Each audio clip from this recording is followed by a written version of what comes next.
Magandang umaga, ngayon po ay araw ng Lunes, November 27, 2023. Narito po muli ang update sa lagay ng ating panahon.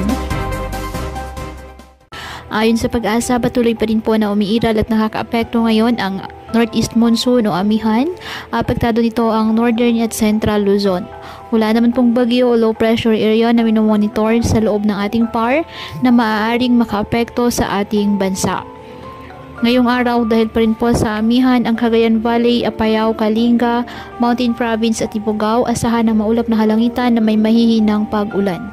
Ang Ilocos Region, Central Luzon at labing bahagi ng Cordillera Administrative Region, bahagyang maulap hanggang sa maulap na halangitan with isolated light rains dahil pa rin po sa amihan.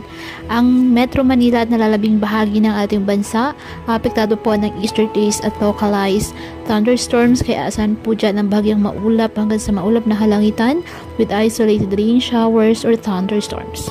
Kaya po patuloy po natin na pinag-iingat ang ating mga kababayan sa banta ng mga pagbaha at pagguho ng lupa, at ugaliin po na magdala palagi ng payong o kahit anumang panangga sa ulan kapag lalabas ng ating mga tahanan. At yan po muna ang update sa lagay ng panahon ngayong araw. Muli patuloy po tayo na mag-ingat at palaging tandaan, God loves you. Stay safe and God bless you.